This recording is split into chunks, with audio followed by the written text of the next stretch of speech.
Hello everyone, welcome to Vyas IS. So this is your next lecture number 5, from where we will start with macroeconomics. Till now we have studied microeconomics and we have learned various concepts which are important for your examination. Now we will start with the macroeconomics. Before starting with the macroeconomics, I hope all of you must be knowing that what is the difference between micro and what is macro, right? Micro, where I stands for individual, where we are talking about individual, and A here stands for macro, which is aggregate, where we are talking about aggregates and the averages. That is what macroeconomics is, right? So when we are studying the whole economy in the sense of like inflation, unemployment, the employment, GDP, national income, whatever, everything we are studying for the economy as a whole is macroeconomics. I hope you all must be remembering this. Okay? So macroeconomics is a separate branch of economics which emerged after whom? After the British economist John Maynard Keynes, where he has published his book, The General Theory of Employment, Interest and Money, in 1936, just after the Great Depression. So he wrote a book, and where he has mentioned about macroeconomics, that it's an also we do also need that macroeconomics, that is a separate branch of economics to study economy as a whole, okay, which focuses on studying of what aggregate economic variables and the relationship between the different sectors of an economy. Clear? Let me repeat in Hindi also, just for the clarity एक बार, ठीक है, कि macro economics क्या है. Macro economics को एक separate branch of economics बोला गया था. किन्होंने बोला था? जॉन मेनर्ड कीन्स ने बोला था आफ्टर व्हाट, जब उन्होंने अपनी बुक लिखी थी the general theory of employment, interest and money in 1936. 1936 में जब इन्होंने अपनी बुक लिखी, just after the great depression. आपको पता है 1930s का टाइम ग्रेट डिप्रेशन का था.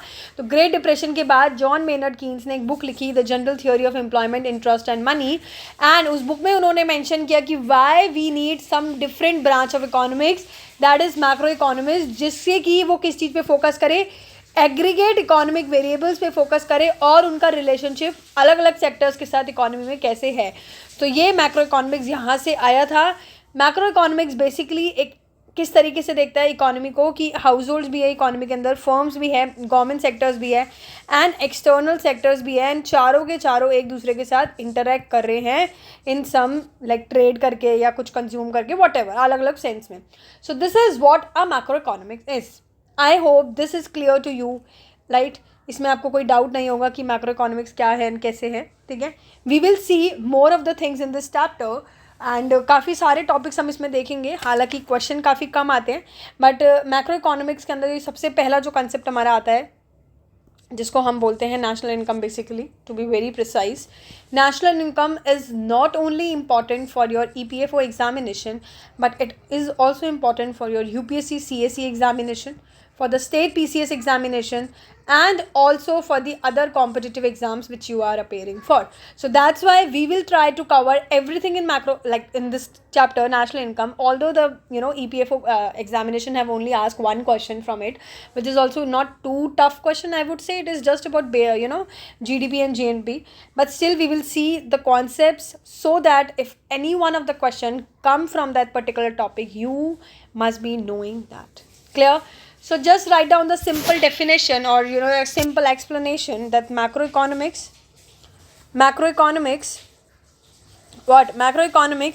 emerged after the British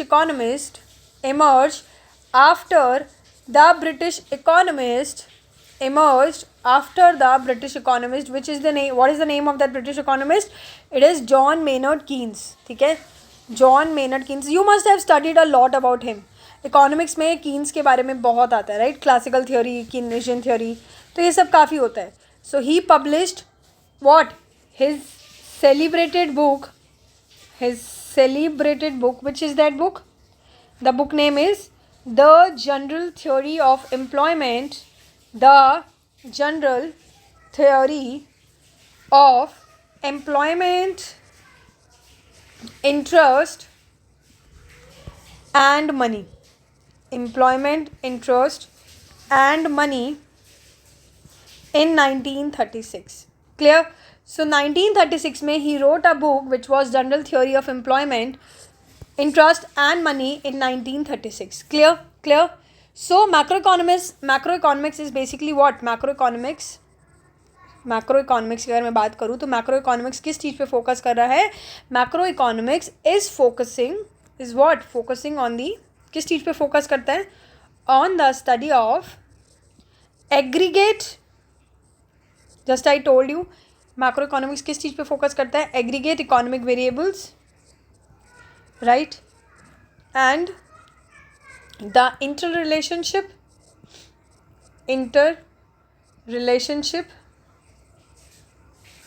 among what? Interrelationship among different sectors of an economy. Among different sectors of an economy. ठीक है. किसके बाद आया macroeconomics? Just after the great depression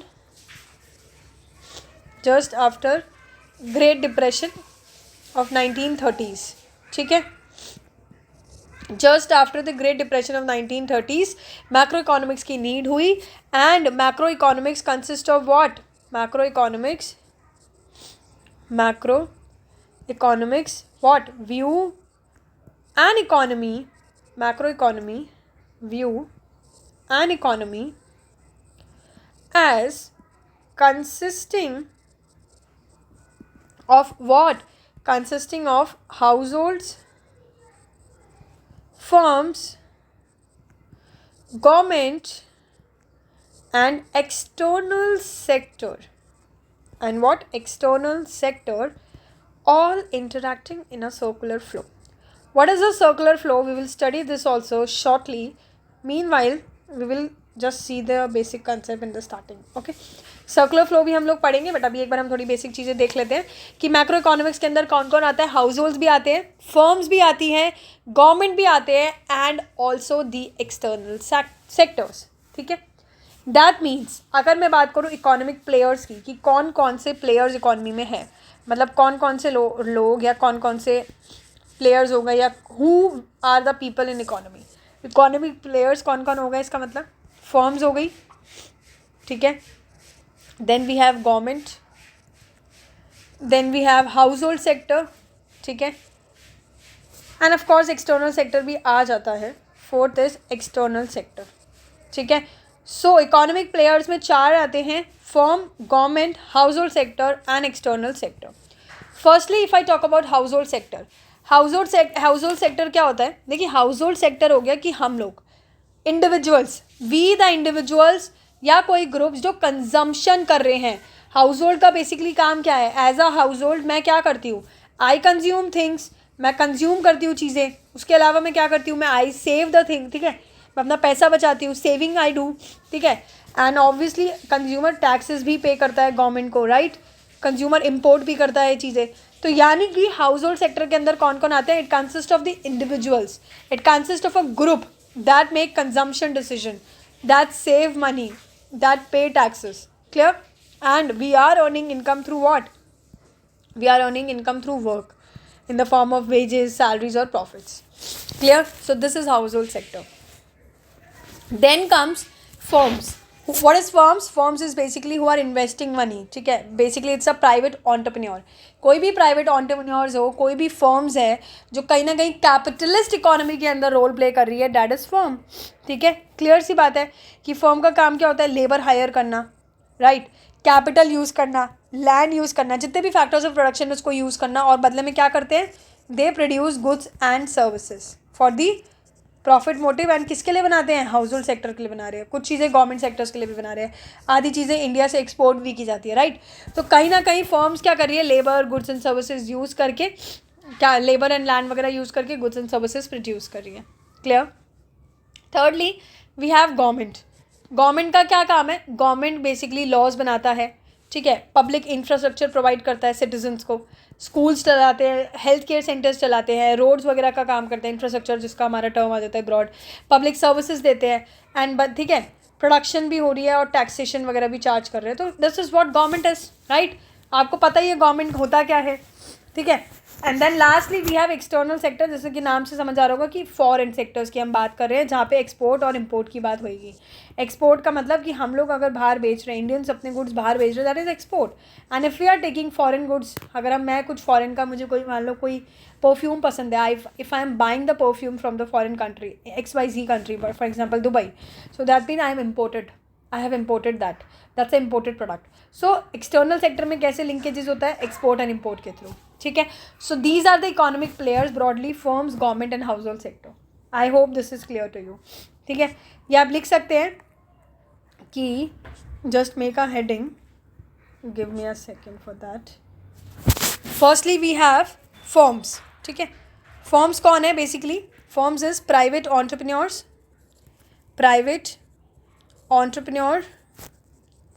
or the firms which play a key role in capitalist economics. ठीक है. Capitalist economy हमने पढ़ा था, capitalist economy, socialist economy and mixed economy. I hope everything is clear in that too and you must be knowing कि वो क्या था. हमने फर्स्ट लेक्चर में ही पढ़ा था. If you don't remember please revise that because it's important. Right. They hire wage labour, use capital and land, and of course they produce goods and services for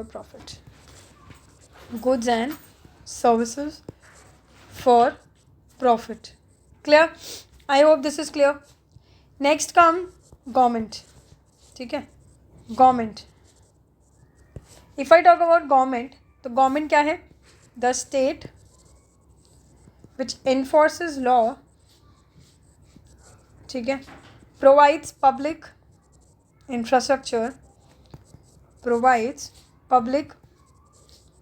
infrastructure, runs school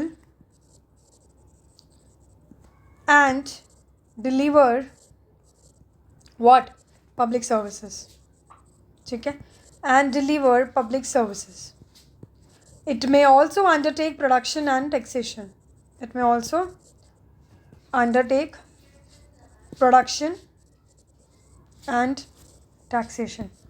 Clear? Thirdly, we have household sector.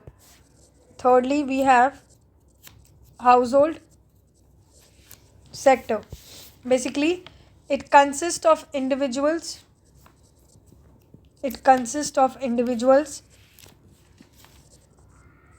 ठीक है. Or we can say groups that make consumption decisions, save and pay taxes, and they earn income. What? They earn income through work, यानी कि wages के form में, salaries और might be possible profits. ठीक है. Clear? समझ आया? Fourthly, we have external sector. What? External sector. तो external sector में क्या आता है? It consists of the export and import.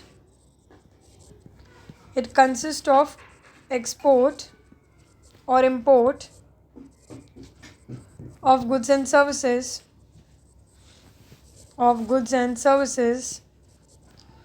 flowing into the country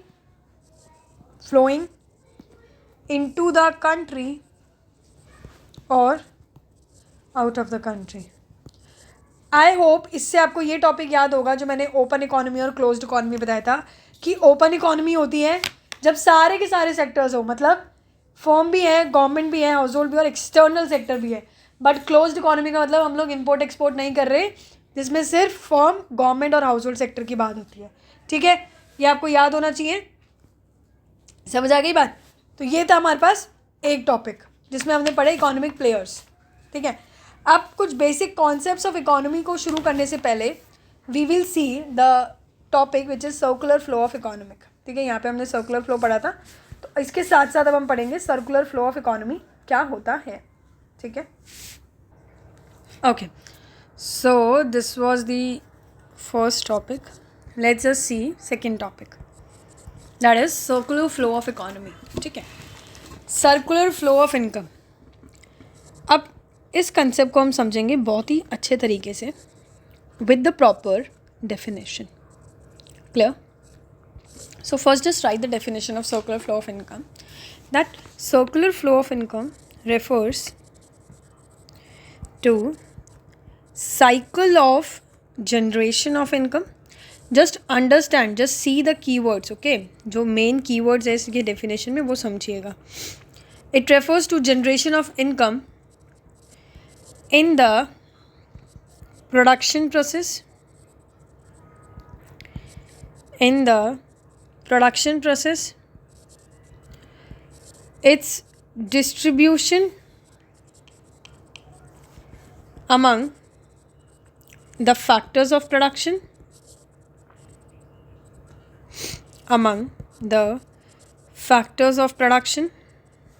ठीक है, and finally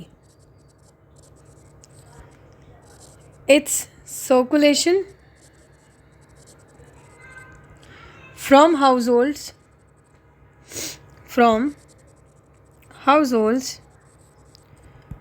to firms in the form of consumption expenditure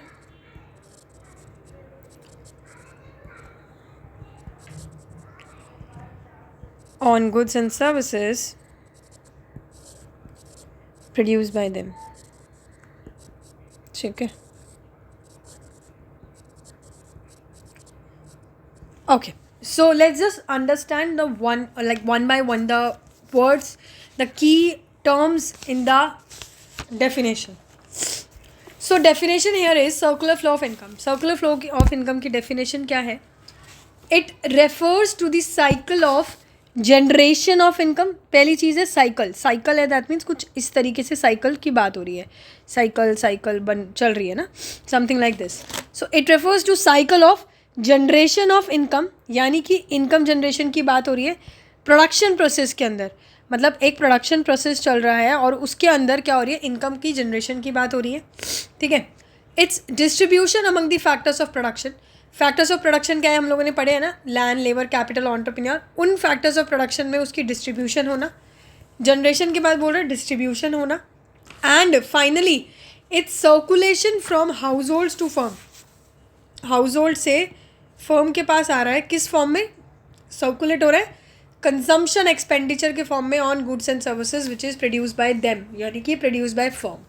ठीक है, इतना समझ आया. 3 फेज़ की बात हो रही है, जनरेशन फेज, डिस्ट्रीब्यूशन फेज और सर्कुलेशन फेज, जिसको हम डिस्पोजिशन फेज भी बोल देते हैं. ठीक है, मतलब सेम ही है. तो यहाँ पे अगर मैं बात करूँ कि बेसिकली 3 फेज़ की बात हुई. ठीक है, क्या हुई, 3 फेजेस की बात हुई. पहला फेज क्या हो रहा है, generation phase. What is that, generation phase. Generation phase नाम से क्या समझ आ रहा है कि कुछ जनरेट हो रहा है. ठीक है, ऐसा ही कुछ समझ आता है.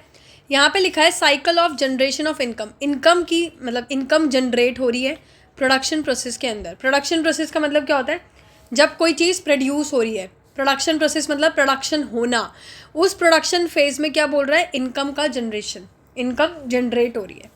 प्रोडक्शन प्रोसेस में इनकम का जनरेट होने का मतलब ये होता है कि हमने कुछ प्रोड्यूस किया, फर्म्स ने कुछ प्रोड्यूस किया और उसको बेच के उनके पास जो पैसा आया, इनकम की बात हो रही है ना, उनके पास जो पैसा आया, that is what generation phases. ठीक है, कि फर्म्स ने गुड्स एंड सर्विसेज बनाए फैक्टर सर्विसेज के साथ मिलके और उससे इनकम जनरेट करी, that is generation phase. Clear, समझ आया. जनरेशन फेज समझ आ रहा है कि प्रोडक्शन की यहाँ पे बात हो गई कि भाई प्रोडक्शन हम कर रहे हैं, प्रोडक्शन प्रोसेस की बात हो रही है. ठीक है, और उससे हमने क्या किया, एक गुड्स जनरेट करे, हमने क्या करे, एक सर्विसेज जनरेट करे जो अल्टीमेटली हमको क्या देगा, इनकम देगा. समझ आई. तो यानी कि जनरेशन फेज में हमने क्या पढ़ा, in this phase firms are what doing? Firms are producing goods and services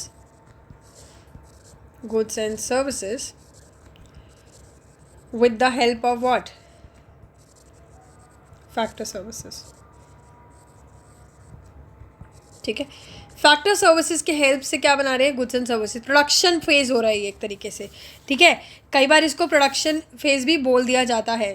production phase भी बोल दिया जाता है क्योंकि प्रोडक्शन प्रोसेस में जनरेट होना गुड्स एंड सर्विसेज जो अल्टीमेटली बाद में हमको इनकम ला रहा है, बट प्रोडक्शन की यहाँ बात हो रही है, तो that's also a production phase. Next कौन सा फेज की बात हो रही है? नेक्स्ट ये बोल रहा है distribution among the factors of production. Distribution की बात हो रही है.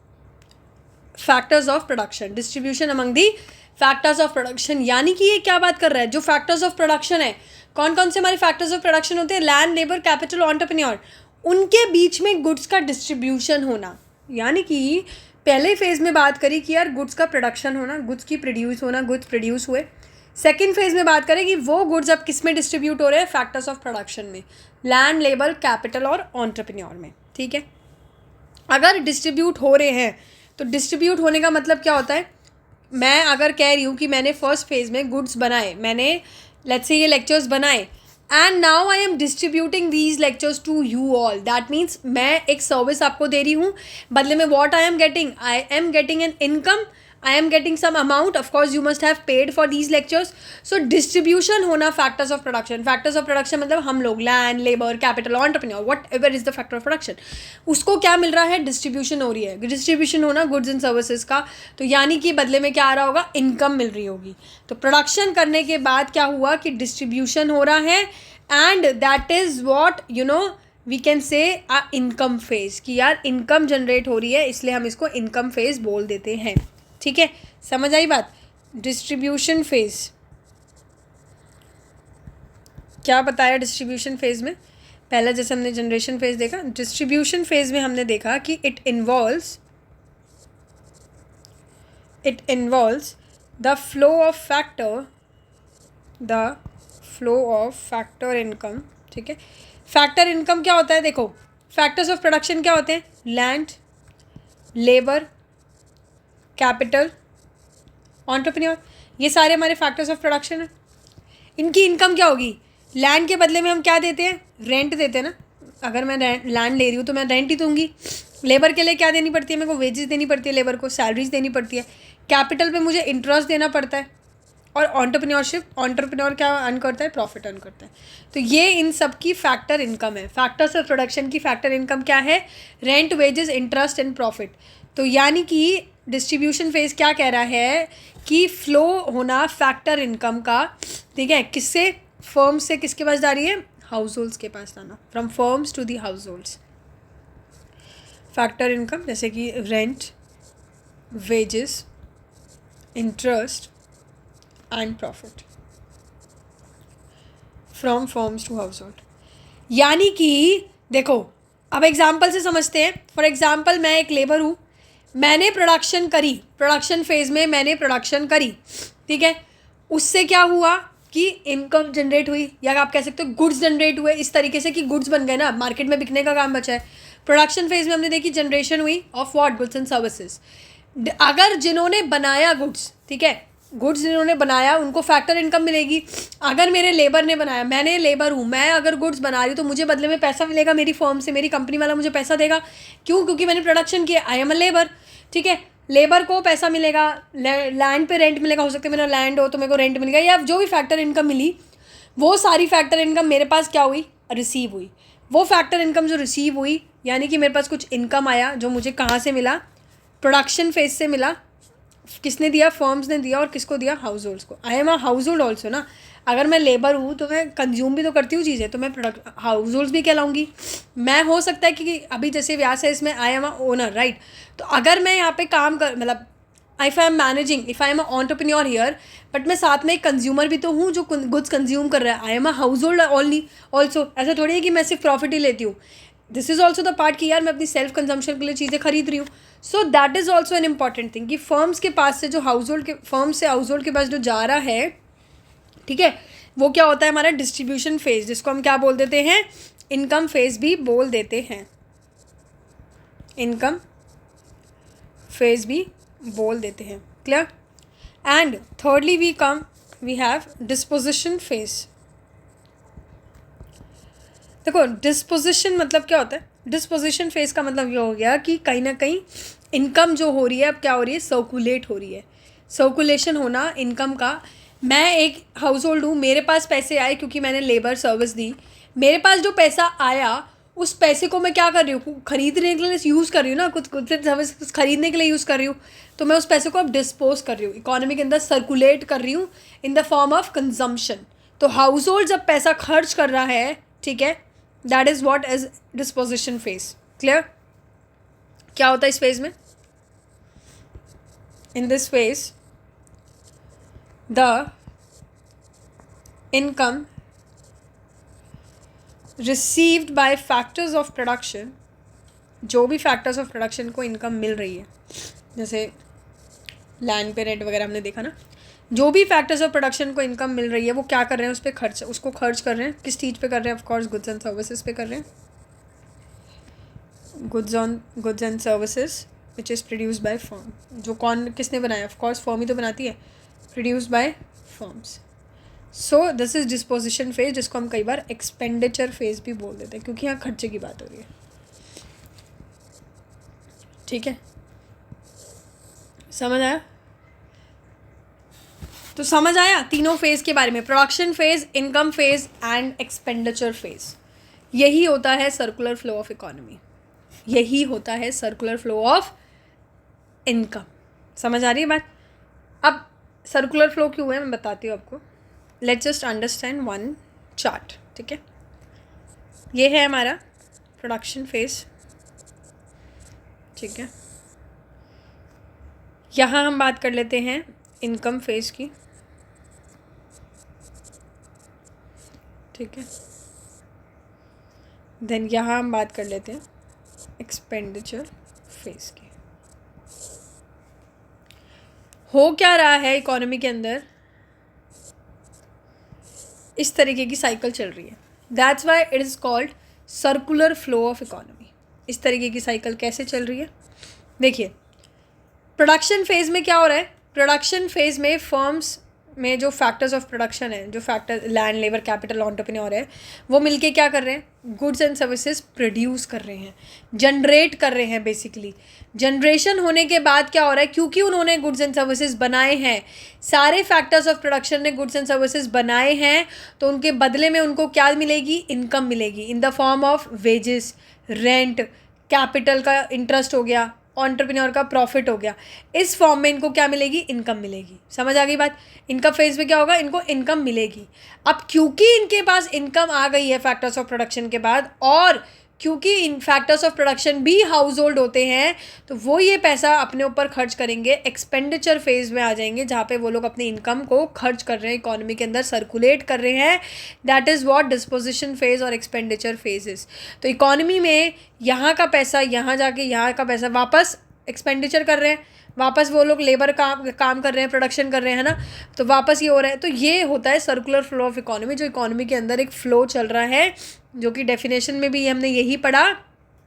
क्या पढ़ा हमने डेफिनेशन में, कि it refers to the cycle of what, it refers to the cycle of generation of income, income generate होना in the production process, its distribution among the factors of production, and finally its circulation from households to firms in the form of consumption expenditure on goods and services which is produced by them. समझ आ गया?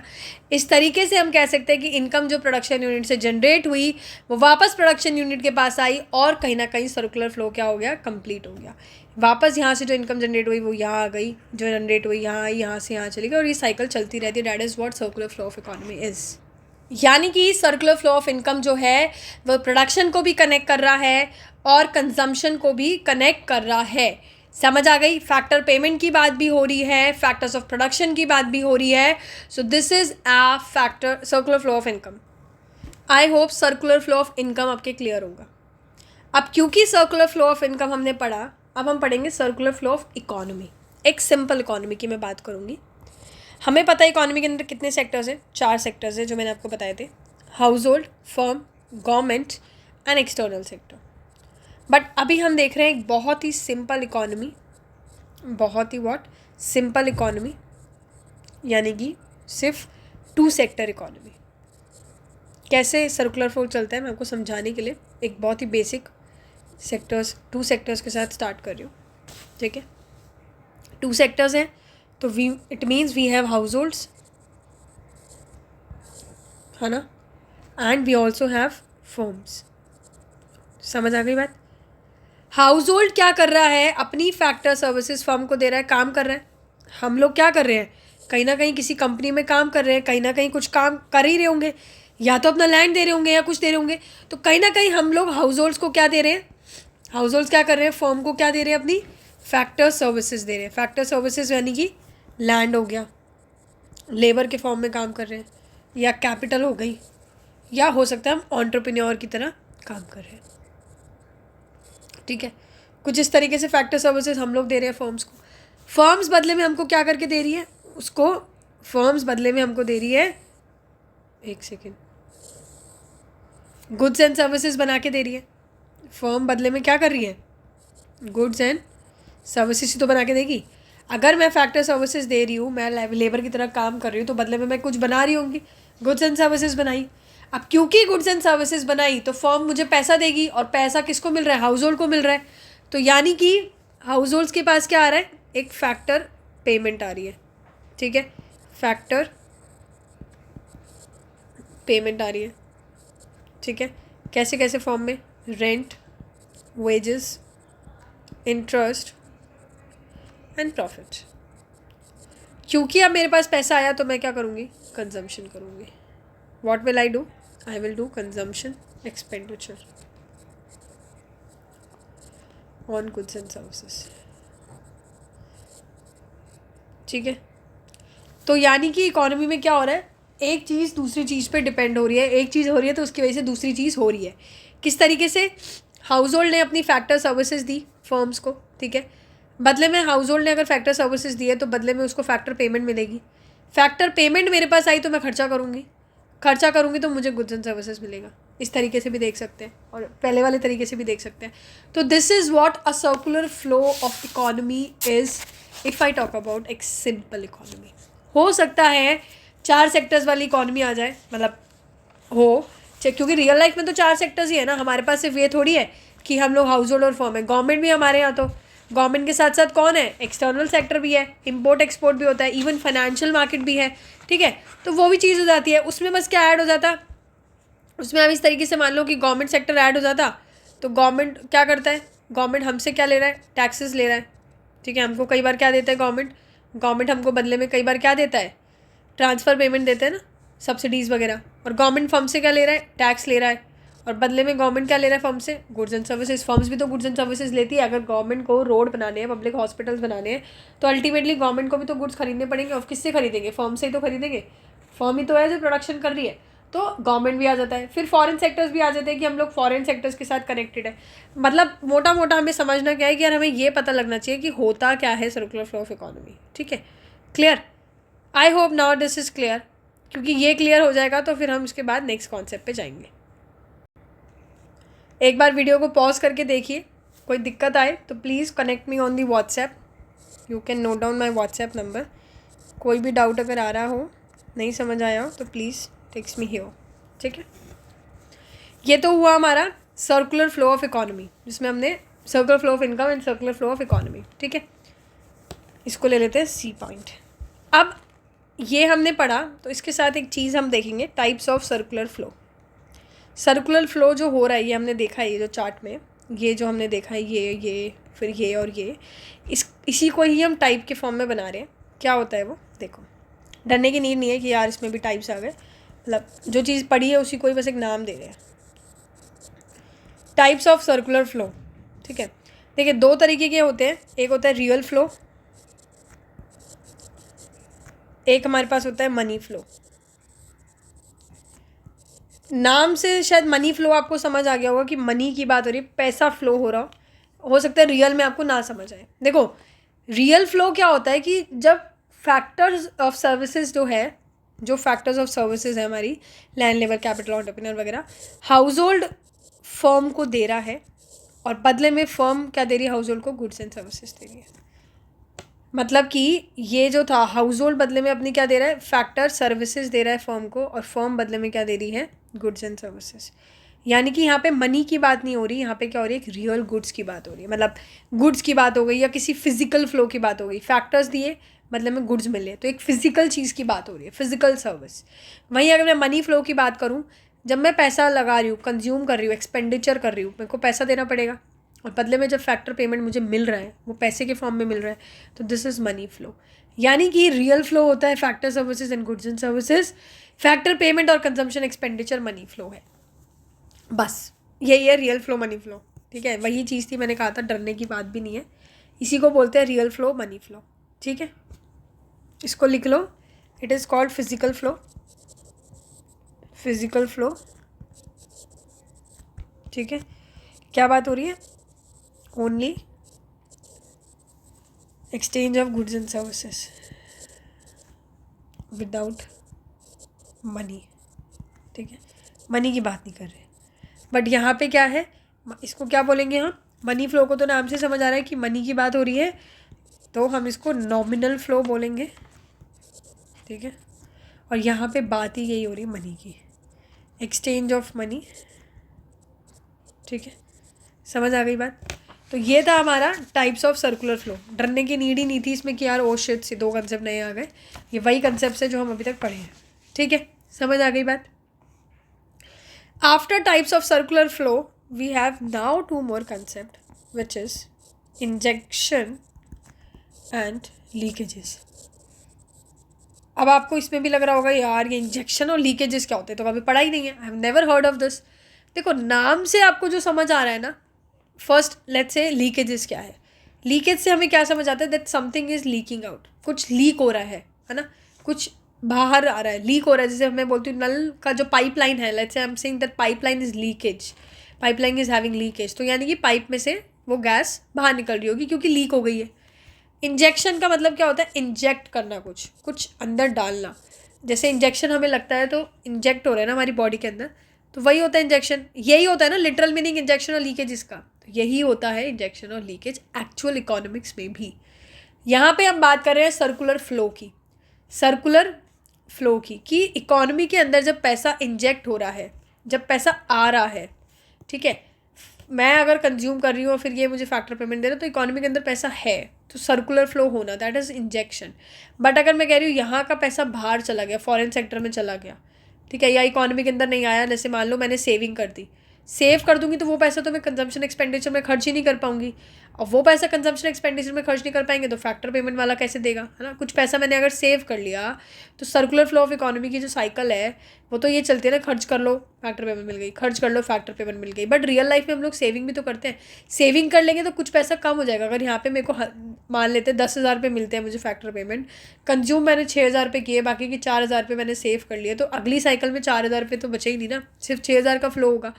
तो ये होता है leakages कहीं ना कहीं. ठीक है, तो इसी को ही बोला जाता है इंजेक्शन और लीकेजेस. लिख सकते हो आप लोग कि लीकेजेस क्या हुआ, लीकेजेस हुआ विड्रॉल ऑफ मनी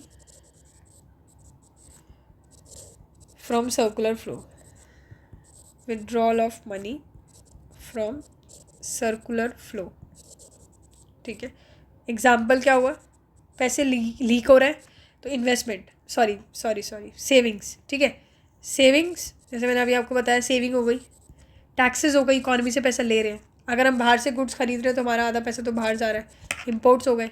ठीक है, वहीं अगर मैं बात करूँ इंजेक्शन की, तो इंजेक्शन क्या होगा, जहाँ पे पैसा आ रहा है, यानी कि introduction of income into circular flow, into circular flow. Example investment economy के अंदर आ रही है तो पैसा इकोनॉमी के अंदर इंजेक्ट हो रहा है. गवर्नमेंट अगर खर्चा कर रही है तो भी इकोनॉमी के अंदर पैसा आ रहा है. गवर्नमेंट की इन्वेस्टमेंट जो होती है ना, गवर्नमेंट का जो खर्चा होता है वो कहीं ना कहीं इन्वेस्टमेंट है. ठीक है, एक्सपोर्ट्स, बाहर वाले हमारे गुड्स खरीद रहे हैं तो पैसा इकोनॉमी के अंदर आ रहा है, so that is also a kind of what, injection. ठीक है, समझ आ गया? I hope injection leakages clear होगा। ठीक है, देन नेक्स्ट कॉन्सेप्ट हमारे पास अब आता है स्टॉक एंड फ्लो कॉन्सेप्ट। बहुत ही कॉमन है, मतलब यूपीएससी के बैकग्राउंड के स्टूडेंट हो या कोई भी बैकग्राउंड के स्टूडेंट हो, स्टॉक और फ्लो तो पढ़ा ही होगा, कभी ना कभी तो पढ़ा होगा। याद नहीं है वो बात ही अलग है, पढ़ा ज़रूर होगा। अब स्टॉक और फ्लो की बात करें, देखो हम सीधा सीधा कॉन्सेप्ट को ना ऐसे नहीं समझेंगे कि यार याद कर लो स्टॉक मतलब ये, फ्लो मतलब ये, नहीं। Understand the literal meaning of stock and flow. Stock का मतलब क्या होता है? नॉर्मली हम स्टॉक बोलते हैं ना, स्टॉक पड़ा है, ठीक है, we have little bit of stock in the godown. तो स्टॉक की जब बात हो रही है, यानी कि क्या बात हो रही है कि इकोनॉमी के अंदर कुछ पड़ा है एक पर्टिकुलर पॉइंट ऑफ टाइम पे। मतलब मैंने कहा जैसे all of you must have seen once in a lifetime Taarak Mehta Ka Ooltah चश्मा। ठीक है, उसमें आपने देखा होगा कि जो नटू काका है, राइट, वो आके जेठालाल को कई बार बोलते हैं ना कि सेठ जी इतना स्टॉक पड़ा है गोडाउन में। तो एक पॉइंट ऑफ टाइम पे तो उन्होंने वो स्टॉक चेक किया होगा ना। ऐसा तो नहीं है कि स्टॉक का मतलब कि रैंडमली कुछ होगा। मतलब उन्होंने अभी जैसे मान लेते हैं आज लेट्स से टुडे इज़ 30 मार्च, तो लेट्स से नट्टू काका ने 29 मार्च तक का स्टॉक बता दिया कि सेठ जी गोडाउन में 29 मार्च तक का इतनी टीवी का स्टॉक पड़ा है। ठीक है, तो स्टॉक मतलब कुछ है जो रखा हुआ है। ठीक है, फ्लो मतलब नाम से कैसे फ्लो हो रहा है, कुछ बह रहा है, कुछ है ना, चेंज हो जा रहा है। बह रहा है तो ऑफकोर्स चेंज होता रहेगा। फॉर एग्जाम्पल लेट्स अंडरस्टैंड कि एक टैप है, ठीक है, नल बोलते हैं हम जिसको, नीचे बकेट है। ठीक है, this is a bucket. Tap को जब मैंने चालू किया तो ये जो पानी बह रहा है इसमें, ठीक है, this flow of water is basically flow, जो ओवर द टाइम या पीरियड ऑफ टाइम में चेंज हुए जा रहा है। पानी बढ़े जा रहा है, बढ़े जा रहा है, जाए जा रहा है, जाए जा रहा है, तो पानी बाल्टी में एक्यूमुलेट हो रहा है, पानी भर रहा है, भर रहा है, भर रहा है, और एक पॉइंट ऐसा आएगा जब भर जाएगा। तो ये जो पानी एक्यूमुलेट हो गया दैट्स अ स्टॉक। बट जो ये पानी आए जा रहा है, फ्लो हुए जा रहा है, दैट्स अ फ्लो कंसेप्ट। ठीक है, समझ आया नाम से कि यार स्टॉक एंड फ्लो क्या है? यही होता है स्टॉक एंड फ्लो की। स्टॉक में हम बात करें एक पर्टिकुलर पॉइंट ऑफ टाइम में, बट फ्लो में हम बात कर रहे हैं एक over a period of time. ठीक है, जो चेंज हुए जा रहा है, जो एक डायनामिक कंसेप्ट है। ठीक है, क्लियर? डेफिनेशन लिख लो, बहुत इंपॉर्टेंट है। स्टॉक एंड फ्लो कई बार पूछा जाता है। स्टॉक क्या होता है? That variable